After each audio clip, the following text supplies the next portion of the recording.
예전에 이쪽은 주로 놀러 왔었는데 오늘 공부하러 왔습니다. 오늘 우리 공부할 내용은 굉장히 많습니다, 여러분요. 그래서 우리 이제 박기인 선생님하고 제가 한 10여 년간 이제 강의를 같이 했었어요. 저는 이제 공인중개사학원에서 강의도 하고요. 제가 그 세종사이버대 부동산학과 제 겸임 교수로 있습니다. 그래서 가끔 이제 방송에 나오다 보니까 저를 알아보시면 가끔 있으시더라고요. 그 제가 길에서 제가 쓰레기도 안 버려요. 혹시나 그 악플 달릴까봐. 오늘 이제 공부할 내용은 제가 이 공부를 제가 많이 못했어요. 이 부동산 공법 제가 전공한 지가 30년밖에 안 돼요. 그래서 제가 이 부동산 공법을 전공하게 된 계기는 제가 이제 한양대 법대를 졸업했거든요. 그래서 한양대 행정대학원에 제가 이제 다녔습니다. 근데 우리 그 한양대 행정대학원은 이제 선택 과목들이 많은데요. 학생들이 그 수강 등록을 하지 않는 과목이 우리 부동산 관련되는 과목이에요. 왜냐하면 재미없다고 그래가지고 5명이 등록을 안 하면 폐강이 돼요, 대학원에서요. 그럼 교수님은 한 학기를 놀아야 되거든요. 그래서 교수님께서 내 강의는 수강 신청만 해도 수업 안 나와도 비학점을 주겠다는 거예요. 그래서 제가 학점에 눈이 어두워서 제가 등록한 것이, 여러분들 그 도시개발법 있잖아요. 도시개발법이 예전에는 우리가 환지 방식이었던 것이 토지구획정리사업법이었어요. 그래서 토지구획정리사업법 3학점짜리 등록. 그다음 예전에는 우리 재개발 재건축하는 법이 도시재개발법이었어요. 그것도 등록. 하다 보니까 다 부동산 관련 과목을 다 등록을 하고요. 그리고 이제 양심상 개강하는 첫날은 나가야 될 거 아니에요. 첫날 나가고 다음부터 안 나가려고 했는데 저 혼자 나와 있는 거예요. 5명 동안 한숨에서 그 교수님께서 자네가 다음 주에 안 나오면 진도를 못 나간다는 그래서 제가 2년 다니면서 저 혼자 나가서 교수님하고 개인 지도를 받았어요. 근데 저는 그때 그 교수님 그렇게 유명하신 분이 몰랐어요. 나중에 보니까 대한민국 제일 유명하신 분들이었어요. 그래서 여러분들도 아시겠지만 선생님하고 학생이 한 명씩 있는데 제가 졸 수가 없잖아요. 그래서 뭐든지 물어봐 그래가지고 그게 벌써 한 30년 됐네요. 그래가지고 이제 30년밖에 안 됐어요, 공부한 지가. 그래 잘 모르는 게 많아요. 그러니까 이해를 해주셔야 되고. 먼저 우리 주로 나가는 게 뭐냐면 요 비교 테마 정리 있잖아요. 요 한번 펴보세요. 비교 테마 정리. 요 비교 테마 정리는 시험에 매년 나오는 것들이에요. 무조건 나오는 것들. 이게 모아놨는데 오늘 하는 것 중에서 아마 24문제 정도는 나올 거예요. 그러니까 여러분들 오늘 졸지 마시고 강의 잘 들으셔야 되는데, 먼저 여러분 비교 테마 정리 첫 페이지를 한번 펴보세요. 체크해드리면은 먼저 거의 첫 페이지에 공법상 각종 채권 사채 비교라고 있죠. 총 4가지가 있는데요. 여기서 지금까지 시험에서 한 문제도 안 나온 적이 없어요. 무조건 한 페이지에서 한 문제 이상은 나와요. 보통 2문제 정도 나온다고 보시면 돼요. 일단 2문제 맞히겠죠? 그 다음에 여기 2페이지 보면 매수 청구권이라고 있죠. 매수 청구권이 국토계획법에서 하나가 있고 농지법에 2개가 있거든요. 이 3개인데 국토계획법에 있는 매수 청구권은 10년을 시험 보면 7번 정도가 나와요. 왜 그러냐면 이게 그 헌법재판소 판례 때문에 만들어진 거예요. 그래서 공인중개사 시험에 헌법재판소 판례를 바로 내지를 못하니까 대신 요 문제를 내요. 그래서 10년간 7번, 10년 시험 보면 7번 나와요. 여기서 일단 한 문제 나오겠죠? 그 다음에 거기 3페이지에 공법상 실효 규정이라고 있죠. 실효. 실효 규정이 몇 개인가 한번 보세요. 국토계획법에서 5개, 도시개발법에서 하나가 있죠. 그렇죠? 그래서 이 실효 규정이 왜 매년 시험에서 한 2문제씩은 나오냐 그러면요. 공법이 다른 법률과 구별되는 특징. 우리 민법에는 실효라는 게 없죠. 공법의 특징이 바로 실효가 있다는 거예요. 일정한 기간 동안 무엇을 하지 않으면 효력을 상실시키는 제도가 공법에만 있어요. 그럼 이 공법을 출제하시는 교수님들은요, 자기가 전공하는 법의 특징을 반드시 내겠죠. 그렇죠? 그러니까 민법을 전공하시는 교수님들은요, 민법의 대리, 의사표시 반드시 내거든. 그게 빠지면 그 민법 시험이 아니거든요. 공법에서는 다른 법과 구별되는 가장 큰 특징이 실효 규정이에요. 그러니까 이게 매년 한 2개씩은 나온다. 그다음 우리 공법상 동의 요건이 나오는데요. 가장 짜증나게 하는 거죠. 몇 분의 몇, 그렇죠? 몇 분의 몇, 그렇죠? 그래서 시험에 지문에 자주 나오는 것을 도시개발법하고 정비법 정리를 해놓은 거예요. 그 다음에 4페이지를 보시면 공법상 이행강제금이 나오는데요. 건축법하고 농지법 두 군데에서 이행강제금이 나와요. 요거는 시험에 그 지문 정도 공부하면 안 나오고 안 하면 또 나와요. 그런 문제고 지문 정도죠. 그다음에 무조건 시험 나오는 게 조합이에요. 조합은 세 개가 있죠. 도시개발조합, 정비조합, 주택조합이 있는데 이 세 개가 다 나오는 것이 70%. 세 개 다 나오는 게 70%. 세 개 중에 두 개 나오는 게 나머지 30%. 그래서 이 세 개 중에 하나 나온 적은 없어요. 무조건 두 개 이상은 다 나와요. 그렇죠? 조합. 그럼 여기서 벌써 세 문제 맞췄다고 보고, 그다음에 6페이지 가면 공법상 행정심판이 있거든요. 행정심판. 요거는 이제 시험 지문에 나오는 것들이고, 그다음에 이제 각종 부담 정리 있잖아요. 부담 정리는 국토계획법에 주민의 이반 제한하고 도시개발구역 지정 제한이 있는데, 주민의 이반 제한은 현재 매년 시험 나옵니다. 한 해도 빠짐없이. 그 예전에는 제가 이게 시험이 안 나오면은 창문 열고 뛰어내린다 그랬어요. 근데 요즘엔 제가 그런 얘기 안 해요. 14년 전에 한 번 안 나왔었어. 그때 저보고 뛰어내리라는 거 학생이. 근데 다행히 그 학원이 그 1층에 있는 학원이었거든요. 그래서 별 문제 없었는데 여기 보니까 좀 높아. 여기는 5층이라 가지고 높아가지고 차마 그런 얘기는 안 하고 하여튼 나온다. 공법상 효력 발생 시기 비교. 이건 뭐냐면 공법의 특징은 또 효력 발생 시기에 대한 다 규정이 있어요. 언제부터 효력이 생기는 건가. 그래서 효력 발생 시기에 대한 것은 시험 지문에 나와요. 지문에. 단독 문제로 5개 지문 나오는 게 아니라 종합 문제로 지문으로 나온다고요. 그 우리 공법상 도지사 승인 있죠. 그 도지사 승인은 총 6개가 있는데 6개가. 이 6개 외에 도지사 승인이라고 나오면 무조건 틀린 지문이에요. 그러면 도지사 승인은 6개가 있는데 이 6개의 도지사 승인 중에서 매년 2문제 이상씩은 나와요. 한 해도 빠짐없이. 그래서 2개 이상은 무조건 맞히게 된다. 6개를 외우면 도지사 승인.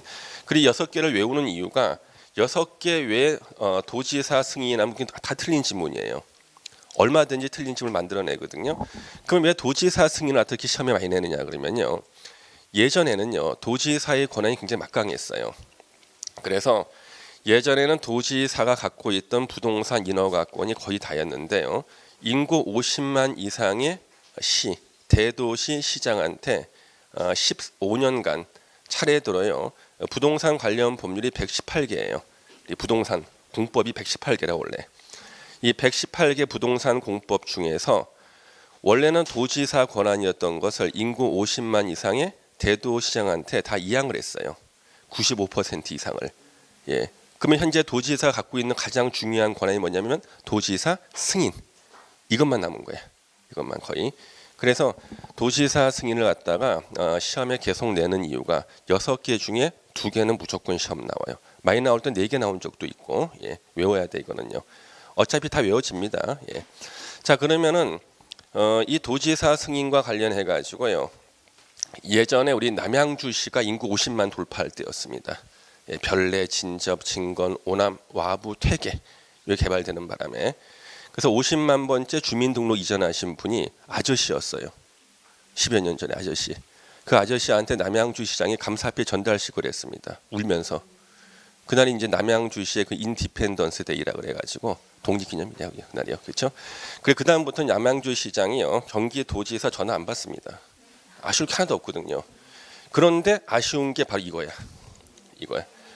아직도 남양주시장은 도시군 기본계획을 수립했을 때 승인 받으러 가야 돼요. 그러면 경기도지사가 승인을 바로 내줄까요? 보통 한 2년 끌어요. 왜? 자기가 진짜 5년마다 한 번씩 돌아오는 거죠. 도시군 기본계획 5년마다 재검토하잖아요. 5년마다 본인이 한 번 시장한테 큰 소리 칠 수 있는 것이 돌아오기 때문에 보통 2년 끌어요. 2년 정도. 자, 그래서 도지사 승인이 계속 시험에 나온다. 다 외워야겠고. 그다음 우리 공치법의 특례가 나오거든요. 이 공익사업을 위한 토지 등의 취득 및 보상에 관한 법률, 줄여서 그냥 공치법이라 부를게요. 이 법이 하도 길어서 두 번만 읽으면 숨이 차요. 그래서 이제 공치법이라 부르는데, 우리가 2003년도에요. 부동산 공법이 전면 다 개편이 됐어. 2003년도에 118개 법률이. 그래서 그때 이 법을 갖다 만든 사람이요. 저 한번 만나보고 싶어요. 약간 이렇게 제정신이 아닌 사람이에요. 모든 법을 갖다가 다 길게 만들었어요. 밑자를 다 붙인 거야. 도시계획법, 국토의 계획 및 이용에 관한 법률, 토지수용법 5글자 깔끔하죠. 토지수용법을 공익사업을 위한 토지 등의 취득 및 보상에 관한 법률, 도시재개발법은 도시 및 주거환경정비법, 산림법을 산림자원의 조성 및 관리에 관한 법률, 도시공원법 5글자잖아요. 도시공원 및 녹지 등에 관한 법률, 밑자를 다 집어넣은 거예요. 그래서 요거 줄여서 그냥 공치법이라고 부르고요. 여기서는요 시험에서 지문에 나오는데 1순위가 도시개발법이에요. 세부 목록 고시가 있으면 사업 인정 고시가 있는 것으로 본다. 그래서 수용권 취득한다는데 함정을 팔 때는 항상 실시계획 고시라고 함정을 파요. 왜? 도시개발법에도 실시계획이 나오거든요. 그 함정을 봐서 내고요. 그래서 여러분들이 생각하는 문제하고 시험을 내는 우리 교수님들하고는 차이가 있어요. 우리 부동산학과 교수님들이 출제를 할 때요. 예전에 우리 14회 시험 때까지는 13회 시험 때까지는 옛날 얘기죠. 13회 시험 때까지는 정체가 확인되지 않은 출제위원들이 출제를 했어요. 그때는 문제하고 정답을 공개하지 않을 때였어요. 그래서 14회 시험 때부터 이제 문제와 정답을 공개했거든요. 급해진 거예요. 문제와 정답 공개하면 이제는 오류가 있으면 안 되니까. 그래서 14회 시험 때는 이 공법 출제위원 절반이 이제 법대 교수님이 되셨는데, 그래도 그때 7문제를 다 맞게 해주거나 그다음 복수형 인정했어요. 공법만 7문제. 14회 때. 그래서 원래는 합격자가 15,000명이어야 되는데 3만 명이 붙었어요. 한 문제는 2,000명씩이 더 추가 합격해가지고 14회 때 26만 명 시험 봤을 때. 그래서 그 다음부터는 이 부동산학 결혼을 빼고는 다 출제위원들이 법대 출신들이 출제를 해요. 법대 교수님들이, 부동산학과의 법대 교수님들이. 그래서 그 다음부터는 이제 출제 우리가 많이 줄어들었습니다만은, 근데 문제가 법적인 원리를 이해하면은 1초 만에 풀고 그냥 앞에 자만 따서 외웠다가는 못 맞히고 하는 그런 문제들을 냅니다. 그리고 이제 교수님께서 60세가 되면요 자진 사퇴를 해 출제위원을요. 그러면 이제 40대 후반 정도 되는 교수님이 새롭게 하나 들어옵니다. 이분이 제일 무서워요. 의욕적이거든. 내가 역사에 남을 문제를 내겠다 그러거든요. 그래서 우리가 15회 시험 때가 26만 명 응시에 합격자가 1,000명밖에 안 나왔어요. 26만 명이 응시해서 1,000명. 14회 때는 3만 명이 1,000명으로 준 거예요. 근데 원래는 합격자가 한 300명 정도였거든요. 그런데 합격자가 1,000명은 넘게 될 거 아니에요. 그래서 학생들이 이의 신청도 안 했는데 다 맞게 해준 게 17문제였는데도 한 문제 더 맞게 해주니까 추가로 2명이 더 붙어. 그래서 17명, 17문제를 더 맞게 해줘서 1,000명을 넘겼는데요. 그때도 문제가 그렇게 어려웠던 것도 아니에요. 왜? 교수님 전원이 다 법대 교수님 바뀌어가지고 학생들이 바라보는 예상 문제와 교수님이 내는 문제가 틀려요. 그래서 우리 오늘 공부할 내용도 교수님께서 왜 이것을 정답으로 만드는지 그거 갖다가 좀 파악을 하셔야 되고요. 그래서 대학 교수님께서 이제 모이셔가 하는 얘기가 다 알아요. 이 공인중개사 시험은 가정주부가 또는 비법대생이 한 1년 정도 공부해 응시하는 시험이기 때문에 1년 정도 꾸준히 하면은 합격할 수 있는 시험 60몇 점. 그래서 고득점이 아니라 60몇 점 정도로 합격할 수 있는 그런 시험 정도로 문제를 내거든요. 그러면 가장 기본적인 내용들이 있습니다. 그 내용들만 안 틀리면 돼요. 왜냐 그러면 우리가 과락이 일단 16문제. 16문제면요. 자기가 확실하게 아는 문제 10문제만 있으면 일단 과락 넘기죠. 나머지 30문제를 한 줄로 찍으면 몇 개 맞춰요? 6개. 일단 과락이잖아요. 그렇죠? 40점 딱 맞으면 과락 넘기죠. 그럼 공법 과락을 일단 넘기면은 우리가 이제 만인의 그 연인이라고 불리는 중개법이 있거든요. 그러면 중개법 80점 많이 붙는 거 아니야? 그렇죠? 예. 근데 공법 50점을 맞으면은요 무조건 붙어요, 사실요. 예. 근데 공법 60점을 넘겼는데 2차 시험 안 되시는 분은요 1년에 전국에 손에 꼽을 정도예요. 그러니까 해외 토픽에 나올 정도예요. 그래서 예, 공법은 일단 과락을 넘길 때는 10문제만 확실하게 아는 문제 있으면 돼, 자기 실력으로. 그럼 10문제가 뭐냐 하면은 도지사 승인 6개 외우고, 우리 5년마다 재검토가 몇 번 나와요? 5번. 예. 이런 것들만 외우면은 시험 붙는다니까요. 예. 그거 1초 만에 맞추는 거. 예. 그런 거만 한 10개 맞추고 나면 한 줄로 찍고 시험 붙어.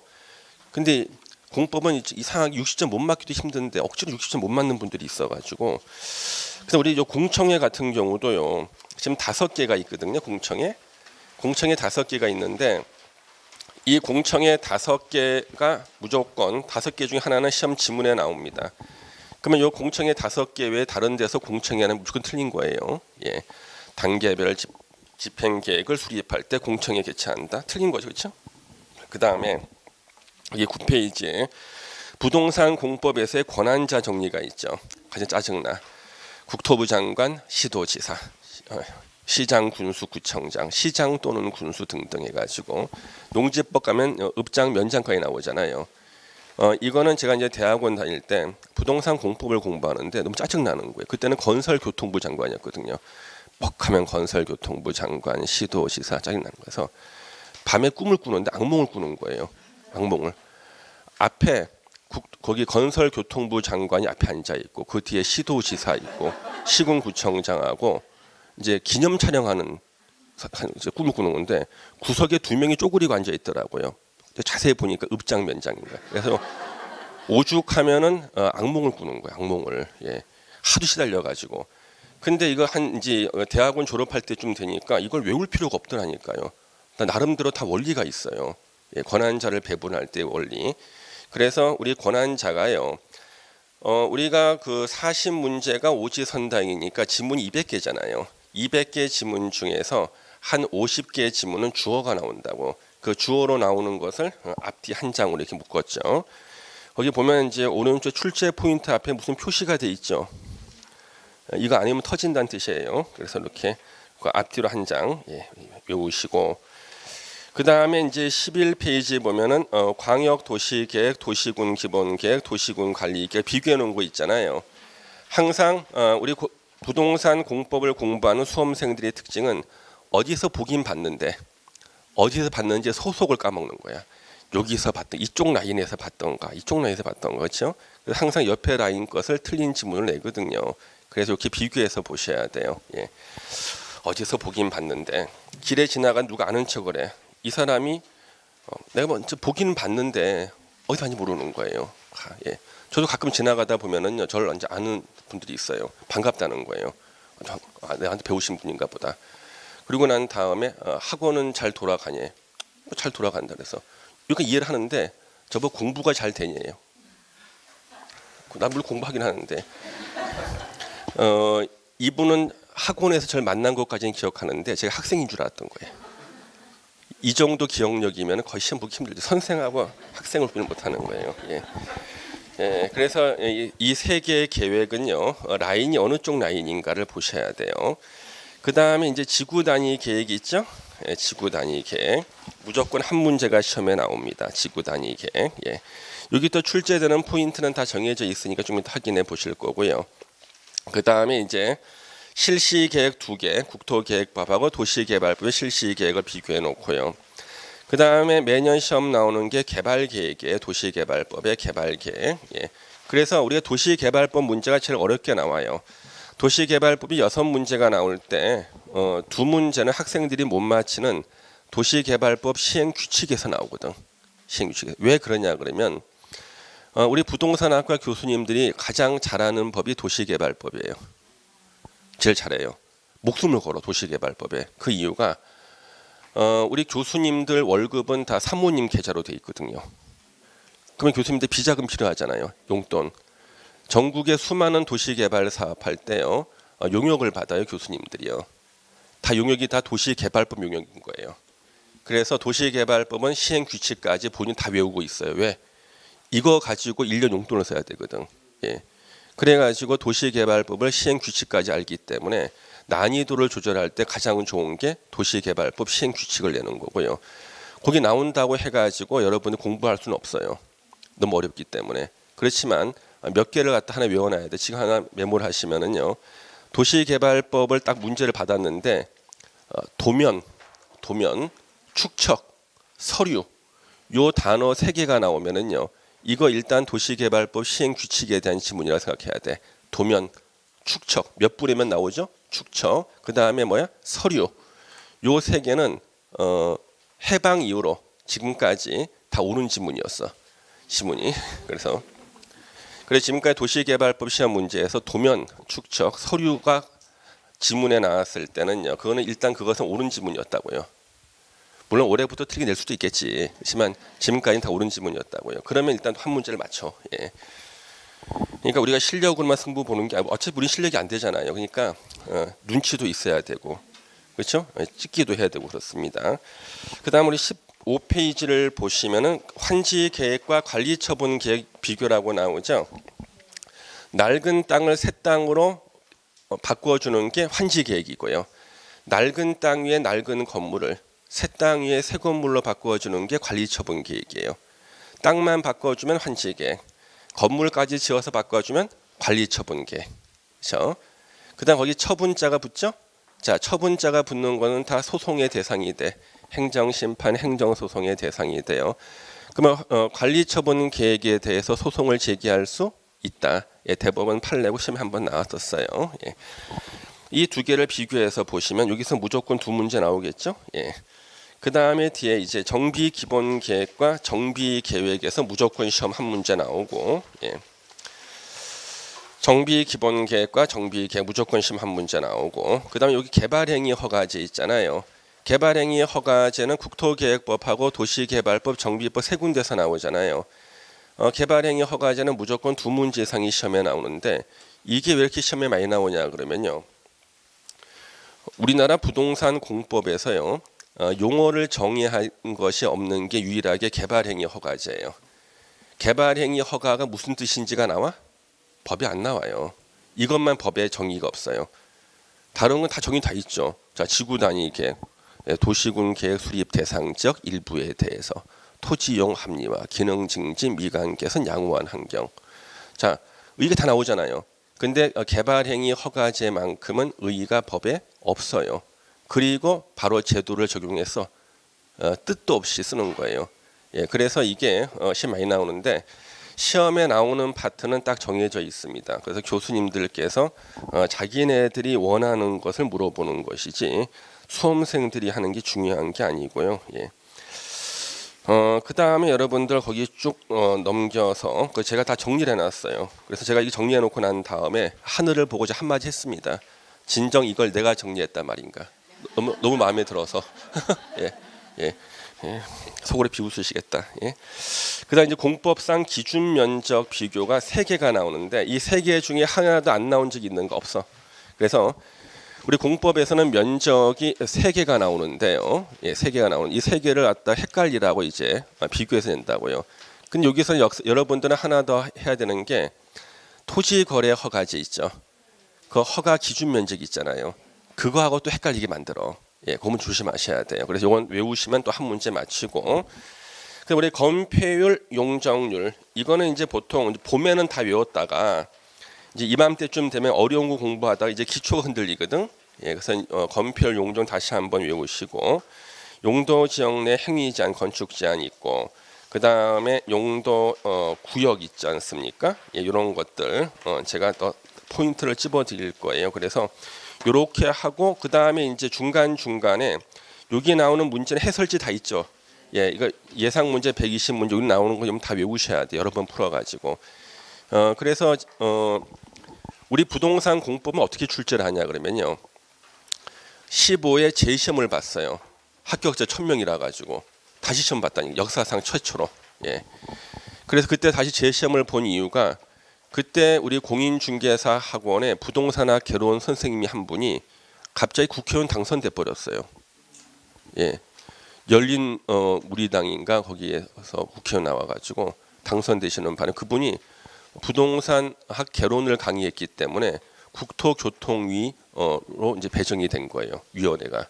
그래서 나도 이 문제 못 풀겠다 그래가지고 재시험을 본 거예요. 그 국회의원 때문에요. 그래서 이제 그때 다시 시험을 봤는데 그때부터는 어떻게 됐냐 그러면 난이도를 조절하기 위해서 그 전에 시험 보신 분들을 전화를 해요. 해가지고 시험 출제하기 2주일 전에 이제 감금해요. 이렇게 해서 알바 안 하시겠습니까? 얼마 줄 건데요. 2주일만 있으면 160만 원 드릴게요. 그래, 내 노는이가 가겠다. 들어가거든요. 그 다음에 이제 교수님들이 8월 말에 문제은행을 받아요. 우리 문제은행 출제거든요. 공법은 10분의 교수님이 40문제씩을 출제하면 한 문제당 카드가 한 장이에요. 이만한 카드. 그래서 총 400문제죠.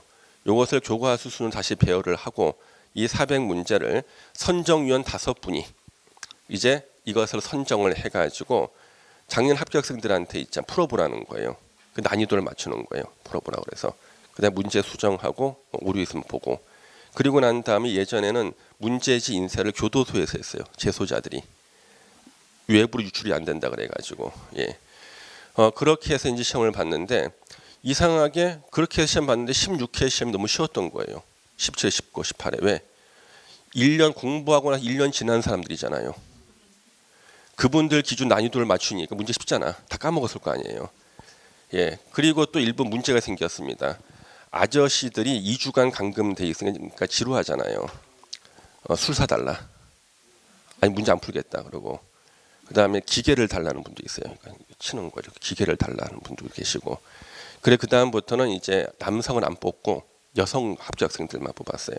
여성도 이제 40대 이상 되신 분 남자 별 차이가 없어. 똑같이 술 사달라 해가지고 요즘에는 젊은 여성 합격자들만 예, 뽑습니다. 그래서 요즘은 예전에는 저기 그 안산에 무슨 섬 같은 데다 이렇게 펜션이 있거든요. 거기서 시험을 봤는데 요즘에는 시험장도 그때 바꿔요.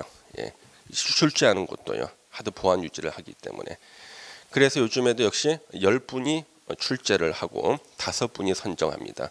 우리 전국에 부동산 공법 대학 교수님이 다 합치면 20명이 안 돼요. 다 합치면 20명이 안 되는데 그 중에서 해외 교환 교수로 가 계신 분이 한두 분 있어요. 그분 빼고 그 다음에 직계 가족이 당일 시험 응시할 때는 자진 사퇴하게 돼 있어요. 예, 그러니까 사퇴하시는 교수님 계시고 그 다음에 당일 연도에 민간 교육기관에서 해당 과목을 강의한 분은 자진 사퇴하게 돼 있어요. 예, 저한테도 한 2번 정도 왔어요. 시험 출제하지 않겠냐 그래서 저는 강의를 하고 이제 학원에요. 자진 사퇴해야 돼. 제가 아는 교수님은 부인께서 응시하는 바람에 사퇴하셨고 근데 부인이 한 몇 년 걸리는 바람에 매년 사퇴야. 아직 부인 못 붙으셨어요? 예, 못 붙었습니다. 남이 사퇴해야 돼. 그렇죠? 그러고 나면은 결국 다 15분 남아요. 예. 그래서 이게 문제예요. 이게. 예. 그래서 결국 그 문제가 그 문제고요. 400문제를 이렇게 순서대로 나열하면은요. 결국에는 200문제가 동일해요. 그래서 200개는 버리고 다시 200개 안에서 40문제를 뽑는 겁니다. 뽑고 돌리고 그다음에 그다음부터 이제 18회 19회 시험 때부터는요. 난이도 쉽게 나왔거든요. 18회 때는 사상 최고였어요. 난이도 너무 쉬운 거야. 18회 때는요. 얼마 정도냐 그러면 7월 달에 2차 시험을 포기하신 분이 7월 달에 내년을 대비해서 시험 한번 응시해 봤는데 59점 나왔어. 예. 그 이분은 그 다음에 떨어졌어요. 왜? 19회 때가 사상 최고 2차가 어려웠거든. 왜냐 그러면 그때 이제 전화해서 그 전에 합격생들한테 우수상 시상하겠다는 거예요. 안에 들어와서 모의고사를 보는데 성적 좋은 사람을 시상하겠다는 거예요. 그래서 다시 공부를 하고 들어가서 사람들이 돈 받으려고. 예, 그 난이도 어려우지 당연히. 그래서 돈 받으려고 문제 풀어보시는 알바하시는 분들이 공부를 하고 들어갔거든요. 19회 때는 2차 시험이 사상 최고로 어려웠었습니다. 그래가지고 지금 이 전국에 15분 정도 교수님들이 내는 거 있잖아요. 40문제 중에서 한 30문제 정도는 거의 고정돼 있으니까 그거 보시고 그 다음에 절대 못 맞히는 문제를 내야 돼. 합격자 수를 줄이기 위해서. 근데 다른 데서는 근거가 명확하지 않지만 우리 공법은 2,500개 정도 조문이니까 근거가 명확해요. 틀리게 만들 수 있잖아요. 그래서 공법에서 주로 틀리라는 문제 나오는데 주로 그 문제를 가지고 많은 분들이 고민을 하는 거예요. 대부분의 시간은 그 문제 푸는 데 보내. 평생 한 번 나오는 문제에다가. 예. 기출 문제집도 펴놓고 평생 한 번 나올 문제에다가 하루 종일 정리를 쏟아. 그러면 안 돼요. 항상 30문제, 고정된 30문제 전념은 다 하셔야 됩니다. 그래서 이제 여러분들 오늘 이렇게 하면 한 24문제 정도는 깔끔하게 정리가 될 텐데요. 자, 먼저 우리요 1페이지에 각종 채권 사채 비교표를 한번 보세요. 예. 그래서 여러분 예상 문제 120문제라면 지문을 다 외우셔야 돼요. 몇 번을 풀어가지고. 그래서 공법 1000문제를 한 번 푸는 것보다 한 200문제를 갖다가 5번 푸는 게 성적이 훨씬 좋아요. 공법은요. 자, 여기 공법상 각종 채권 사채 비교를 보시면은 먼저 우리 국토계획법에 도시군 계획시설 채권 나오죠. 장기 미집행 도시군 계획시설 부지, 학교 부지, 공원 부지 같은 내 땅 사가라 매수 청구를 했는데 원래 매수 대금 지급은 현금 지급이 원칙이지만 채권, 도시군 계획시설 채권을 발행해서 대금을 지급할 수 있는데요. 이때 발행권자가 지방자치단체입니다. 지자체가 발행을 하고요.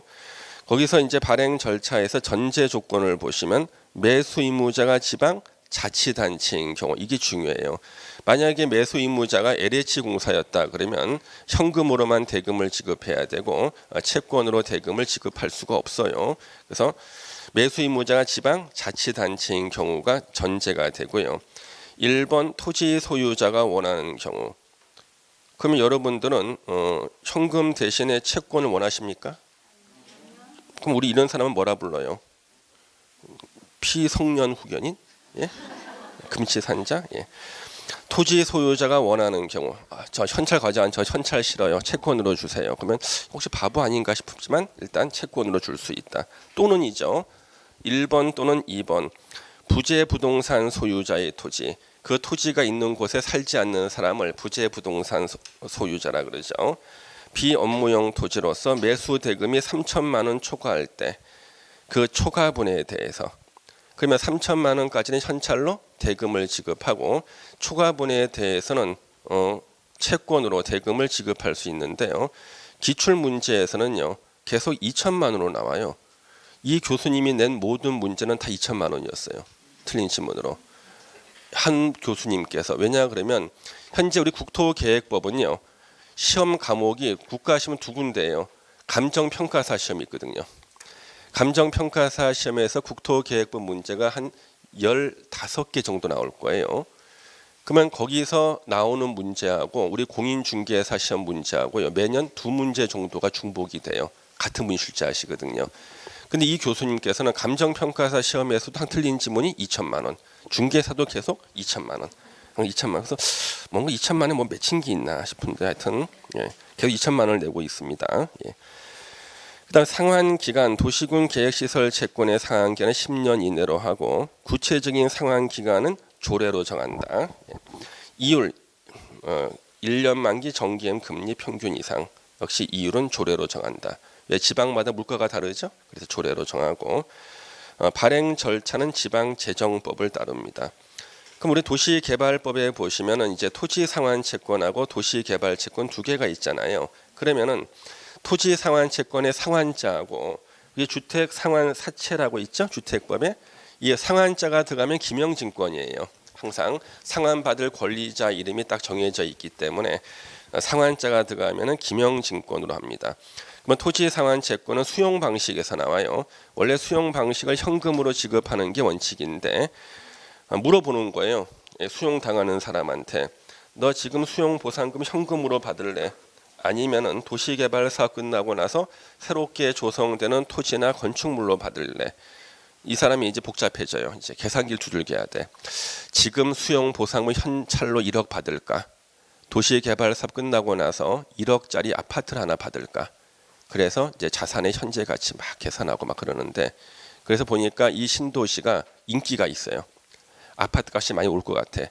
그러면 저 지금 수용보상금 1억 현금으로 안 받고 채권으로 받을래요. 그러면 나중에 현물로 받을래요. 그러면은 이것을 증명하기 위한 채권을 갖다 발행합니다. 이게 토지상환채권. 제목은 토지상환이지만 토지나 건물로 상환하죠. 토지나 건물로 상환합니다. 이 토지상환채권이 처음 발행된 게 분당 신도시 만들었을 때 분당. 그때도 토지상환채권 발행했었어요. 근데 법은 다른 법이었죠. 도시개발 만들기 전이었으니까. 그래서 이제 발행권자가 시행자, 도시개발 사업 시행자가 발행하는데 1번 토지 소유자가 원하면 발행합니다. 그래서 직권 발행이 안 돼요. 강제로 발행할 수 없어요. 그렇죠? 원하면 발행. 그러면 어디선가 토지 소유자가 원하는 경우라는 게 나왔죠? 왼쪽에 보니까 역시 도시군 계획시설 채권 토지 소유자가 원하는 경우네. 그렇지? 예. 다시 토지 상환 채권 보시면요. 발행 계획을 작성해서 미리 지정권자 승인을 받아야 됩니다. 승인권자 누구예요? 지정권자. 그래서 우리가 시험에서요. 채권 사채 중에서 요 승인을 받아야 되는 것이 세 가지가 나오죠. 지금요. 지금 여기 토지 상환 채권, 토지 상환 요 채권이 있고, 요거 승인권자 누구예요? 지정권자, 도시개발구역을 지정하는 요 지정권자고요. 그 다음에 우리 도시개발채권이 나온다고요. 지금 오른쪽에 도시개발채권은요. 요거는 지자체장이 발행하거든요.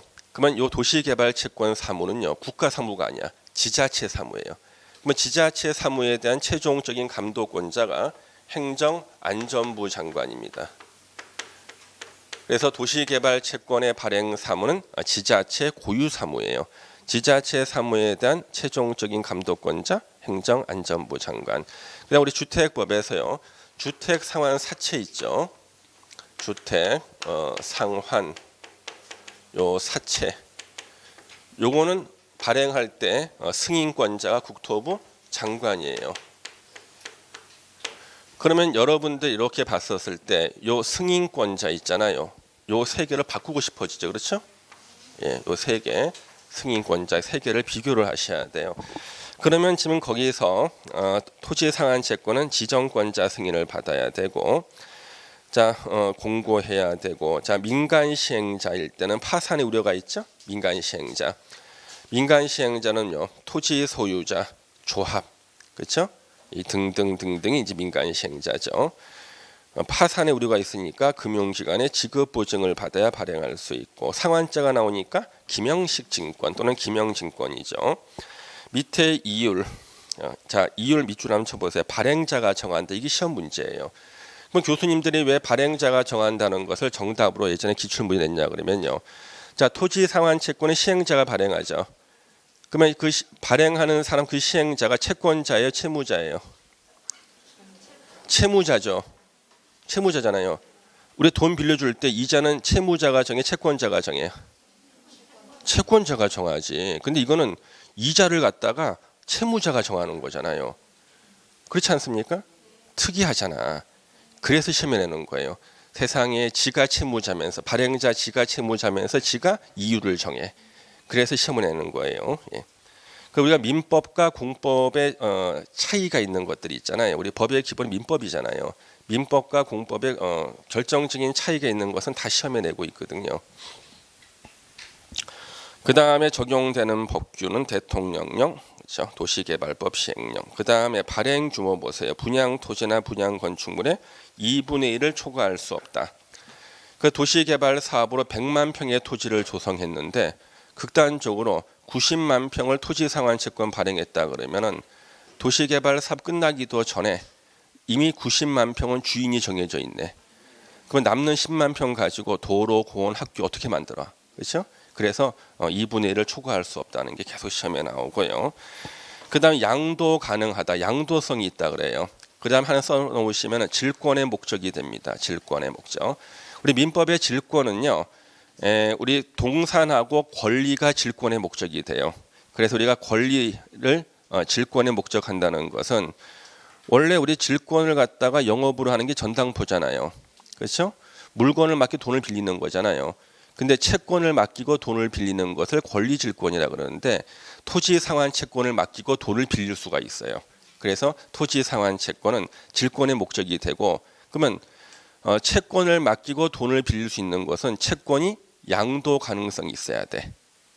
빌린 돈 갚지 않으면은 질권자가 그것을 가져갈 수 있거든요. 그래서 양도성이 있고 질권의 목적이 된다. 시험에 다 나왔죠.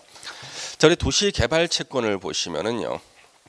발행 목적, 도시개발 사업 또는 도시군 계획시설 사업에 필요한 자금을 조달하기 위해서 발행할 수 있는데 조심할 것은요. 도시군 계획시설 사업에 필요한 자금, 도로 설치, 학교 설치, 공원 설치 자금, 도시군 계획시설 사업에 필요한 자금을 조달하기 위해서 도시군 계획시설 채권을 발행할 수 있다. X 틀린 거죠, 그렇죠? 문장은 부드럽잖아. 예. 도시군 계획시설 사업에 필요한 자금을 위해서 도시군 계획시설 채권을 발행한 게 아니라고요. 도시개발 채권을 발행하고요.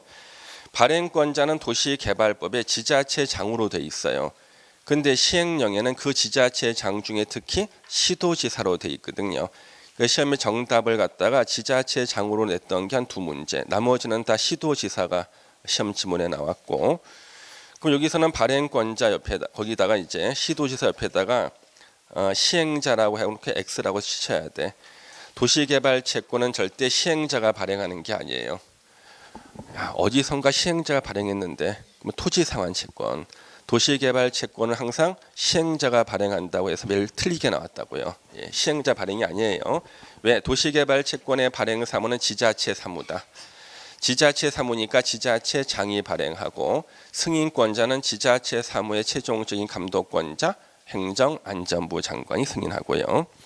그 밑에 1번 봤더니 이제 행정안전부 장관의 승인을 받아라. 등록 발행하거나 무기명으로 발행할 수 있고 발행 방법에 대해서 시도 조례로 정한다. 왜? 지자체 사무니까. 상환기간 5년부터 10년 범위에서 조례로 정하고요. 이율도 지방마다 물가가 틀리죠? 조례로 정한다. 적용 법규는 대통령령, 도시개발법 시행령, 매입 의무자, 수용 사용 방식으로 시행하는 도시개발 사업의 경우 공공시행자와 공사의 도급계약을 체결하는 자. 야, 그러면 공공시행자, 국가, 지자체, LH, 지방공사 등등하고 공사의 도급계약을 거저 체결한 것이 아니었어. 도시개발 채권을 매입해야지만 공사를 따내는 거예요. 그렇죠? 예. 이번 민간 시행자가 그냥 도시개발 사업 시행자 되는 게 아니었네. 도시개발 채권을 매입해야지 시행자가 돼. 개발행위 허가 중에 국토계획법상 개발행위 허가 중 토지 형질 변경 허가를 받은 자. 국토계획법에서 토지 형질 변경 허가 거저 받는 줄 알았는데 그게 아니었네. 그렇죠? 도시개발법에 숨겨놨어요. 채권을 매입해야 돼. 예. 소멸시효는 시험에 너무나 많이 나왔죠. 시험에 수없이 나온 거. 예. 한 10번은 나온 것 같아요. 소멸시효는 상환일로부터 기산해서 원금은 5년, 이자는 2년으로 한다. 이자 2년 시험에서 너무나 많이 나와서 절대 3년 아니에요. 우리가 1년짜리, 2년짜리, 3년짜리 막 있잖아요. 기간 있잖아요. 예. 그래서 우리 그 영자라는 아줌마가 있는데 영자라는 아줌마 친구가 이자야. 예. 영자가 이자 부를 때 이자 2년 하고 불러요. 이자 2년. 예. 그랬더니 예전에 어떤 분이 여성을 비하하는 강의를 즉각 중단하라 막 그런 거예요. 여성단체 협의회 회원인가. 예. 그리고 시험 보고 나니까 이거 나왔잖아. 이자. 남은 다 맞춰서 이자 2년 웃으면서 본인 틀리고. 예. 예. 그래서 여성을 비하하는 강의를 갖다가 하면 절대 안 됩니다만은 시험을 붙기 위해서는 이해를 해주셔야 돼. 그러니까 여러분들 언론의 자유를 주신다 그러면 제가 오늘 암기도 많이 시킬 텐데 괜찮겠습니까? 절대 오해하지 않고 요즘엔 또 무서워서 고발하잖아요. 요즘에 고발. 예. 겁이 나서 강의를 못해. 예. 떨려가지고 원금은 5년, 이자는 2년. 이거를 갖다가 왜 이렇게 시험 10번 정도 냈냐 그러면요. 이유가 있어요. 여러분들 공인중개사들은 민법 시험 범위에서 이자 채권이 안 나오거든. 채권 이자 채권이 있어요. 이자 채권은요 원래 수반성을 가자. 수반성. 그래서 내가 채권 양도를 하잖아요. 자, 1억을 내가 받을 돈이 있고 이자가 한 달에 100만 원씩 나와. 채권 양도를 할 때 원칙적으로 이자도 같이 가는 거예요. 채권 양수 받는 사람이 채권도 받고 이자도 받는 건데 이자는 발생을 하게 되면 독립성을 가져요. 그러니까 매달 1월 1일에 이자가 발생했다. 1월 1일에 발생된 이자 있죠. 발생되고 나면 독립성을 가져. 수반성이 없어져요. 그럼 그때부터 이제 독립적으로 소멸시효가 진행이야. 예. 이걸 갖다가 물어보고 싶은 거예요. 출제하시는 교수님은요. 이자 채권에서. 그래서 원금은 5년, 이자는 2년이에요. 계속 시험에 나오고. 자, 주택 상환 사채가 나오는데요. 자, 원래 우리 사채를 발행을 하면요. 만기가 되면 원금과 이자로 갚는 거예요. 그러니까 사채를 갖다가 발행하면 사채를 산 사람은 돈을 빌려준 거예요. 만기가 되면 원금과 이자로 갚는데 주택 상환 사채는 만기가 되면 원금과 이자로 갚는 게 아니라 주택을 지어서 주택으로 갚는 게 주택 상환 사채입니다. 민영주택 건설에 필요한 자금을 조달하기 위해서 발행권자 한국토지주택공사, 요건 이제 LH공사죠. LH. 우리 그 세종사이버대 학생 중에 신입생이요. 저한테 질문한 거예요. 교수님, 내공사가 뭐냐? 내공사가. 이거 LH공사거든요. 내공사가 아니라 LH공사거든요. 내공사가 뭐냐 물어봐서 무슨 말인가 했더니 LH공사입니다. 한국토지주택공사하고 등록사업자. 등록사업자는 건설회사를 말해요. 그래서 등록사업자는 건설회사입니다. 그러면 등록사업자 예를 말하라 그러면 삼성물산, 예. 그다음에 현대건설 다 등록사업자예요. 예. 그다음 발행 절차 보시면 등록사업자는 파산의 우려가 있죠. 예, 금융기관에 보증을 받아야 됩니다. 어떤 분은 선생님 그러면 아까 보증 받는 거 있었잖아요.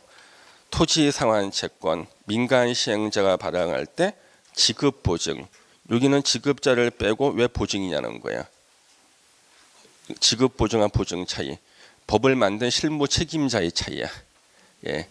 그래서 법을 만든 실무 책임자가 여기서는 지급 보증서, 여기서는 그냥 보증 쓰는 거 똑같아 뜻은요. 예. 그 다음에 발행 계획을 국토부 장관에게 승인을 받아야 됩니다. 그렇죠? 예, 승인을 받아야 되고. 그 다음에 기명증권이죠. 상환자 나왔으니까 기명증권. 주택 상환 사채를 갖다 발행할 때 10,000원짜리를 5,000원에 팔 수가 있어요. 그럼 할인 발행이라 그래. 10,000원짜리를 10,000원에 팔면 액면 발행. 양도하고 중도 해약은 원칙 금지인데 주택 상환 사채를 매입한 자가 해외로 이주하거나 정당한 사유가 있을 때는 양도나 중도 해약이 가능하다. 이민 가거나 이런 경우. 발행일로부터 3년을 초과할 수 없다. 자, 우리 아파트 짓는데 3년 안 걸리죠. 예, 3년을 초과할 수 없습니다. 예. 그 다음에 적용 법규는 상법 중 사채 발행에 관한 규정. 그러면 주택법을 먼저 적용하고 주택법에 없는 규정은요. 상법 중 사채 발행에 관한 규정을 적용합니다. 그래서 저는 사채 발행은 잘 몰라요. 예. 제가 법대 다닐 때요. 상법에 사채 발행 규정은 진도를 안 나가요. 교수님께서요. 사법시험에 안 나온다고. 그래서 잘 몰라요. 예. 배운 적이 없어가지고. 매입 의무자, 건설된 주택으로 상환받고자 하는 자. 자, 기타 사항 등록 사업자의 등록 말소는 주택 상환 사채 효력에 영향을 미치지 않는다. 왜? 누가 책임지는 거예요? 보증 쓴 사람이 책임지니까. 얘가 등록이 말소가 돼도 보증 쓴 사람이 책임지기 때문에 영향을 미치지 않는다. 효력이 계속 유지가 된다는 거네요. 그럼 여기서 최소 한 문제는 나올 테니 일단 한 문제 맞췄죠. 예, 가벼운 마음으로 10분 마셨다 하겠습니다. 예.